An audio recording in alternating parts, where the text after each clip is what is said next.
India నన్ను China పంపించింది. China కూడా వెళ్ళేసి వచ్చాను. After coming from China 6 months నిద్రపోలే నేను. పిచ్చిలేసింది నాకు వాళ్ళ డెవలప్మెంట్ చూసి. వాళ్ళు మనకన్నా తర్వాత స్వాతంత్రం వచ్చింది, మనకన్నా జనాభా ఎక్కువ ఉన్నారు, కానీ వాళ్ళు మనలాగా లేజీ కాదు. They work hard. వచ్చినాక బుక్ రాసా నేను, లెసన్స్ ఫ్రమ్ చైనా అని. నేర్చుకుందాము ఎక్కడి నుంచి అయినా.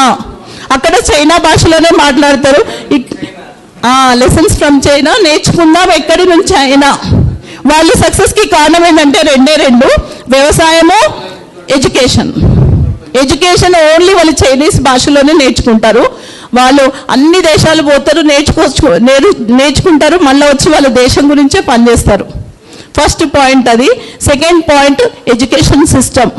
బ్యూటిఫుల్ ఎడ్యుకేషన్ సిస్టమ్ వాళ్ళ దగ్గర. ఒక ఊరు వెళితే పెద్ద బిల్డింగ్ ఉంది అంటే అది స్కూల్. అన్నిటికన్నా బ్యూటిఫుల్ బిల్డింగ్ అంటే స్కూల్. అందుకే వాళ్ళు అంత డెవలప్ ఉన్నాడు అక్కడ. రియలీ వాళ్ళ అగ్రికల్చర్. ఒక్క ఫార్మర్ చచ్చిపోలేదండి అక్కడ సూసైడ్ చేసుకొని. ఇక్కడ ఎవరు చచ్చిపోయినా మనకేం ఫరక్ పడదు. So sad. వాళ్ళకి దేశభక్తి చాలా ఎక్కువ ఉంది, అది మనకు పోయింది.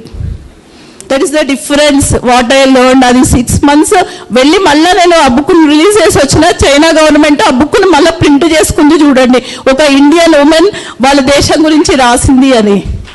They felt so happy. అంటే ఇక్కడ వచ్చి మళ్ళీ నేను రీసెర్చ్ చేశాను. నేను వెళ్ళిన కొన్ని రోజులలో పూర్తిగా నాకు నాలెడ్జ్ రాలేదనిపించింది. అయితే ఒక చిన్న ఇన్సిడెంట్ చెప్తా. మాతో ఒక గైడ్ ఉండింది, చిన్న అమ్మాయి. అమ్మ నువ్వు ఏం చదువుతున్నావు అని అడిగాను. ఫార్మసీ చదువుతున్నా అని చెప్పింది. నీకు ఇష్టమా ఫార్మసీ అంటే? కాదు, నా దేశానికి ఇప్పుడు ఫార్మసిస్టులు అవసరం ఉంది, అందుకే చదువుతున్నా అన్నది. అక్కడ పాయింట్ మీరు చూడండి. నాకైతే ఐ ఫెల్ట్ సో షేమ్. నేను జీవితంలో ఇప్పటి వరకు ఆలోచించలేదు నా దేశానికి ఏమవసరమని. ఆ అమ్మాయి ఎందుకు చదువుతుంది? Because there country need pharmacist. So she studying pharmacy. అసలు ఆ థాట్ ప్రాసెసింగ్ ఉందా ఇండియాలో?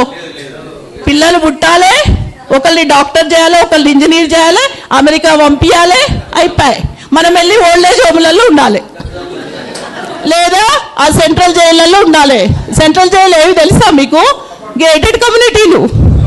ఈ మధ్య ఎందుకు తెలుసా అండి? తాత ముత్తాతలు సంపాదించిన ఎకరాల భూమిని అమ్మేసి ఊర్లలో ఉండలేక వచ్చి కోట్లు పెట్టి అవి గేటెడ్ కమ్యూనిటీలు కొంటున్నా. ఆడ ఫస్ట్ వాచ్మెన్ గాడే లోపల రానియడు మనల్ని. అది సెంట్రల్ జైలు కాకపోతే ఇంకేంది? I feel it. అసలు అనిపిస్తుంది. ఎందుకంటే ఈ థాట్ ప్రాసెసింగ్ నాకు కూడా లేదు ముందు. ఎప్పుడైతే I went back to village, I have respect to the farmers. ఏం కష్టం అండి అసలు. అది పడితే తెలుస్తుంది. పంట పండించడానికి వాళ్ళు ఎంత కష్టపడితే. మనము ఈరోజు కూడా నేను చూసిన చాలా మంది అన్నం కూరలు అన్నీ వేసేసేస్తున్నారు. అది పండిస్తే తెలుస్తుంది. నేను ఇప్పుడు పండిస్తున్నా కాబట్టి తెలుస్తుంది నాకు కూడా. బాధ, కష్టము, ఆ పెయిన్, మనం అందుకే అంటున్నాను అందరూ ఈ 50+ వాళ్ళందరూ ఇటు ఉండొద్దు హైదరాబాద్లో.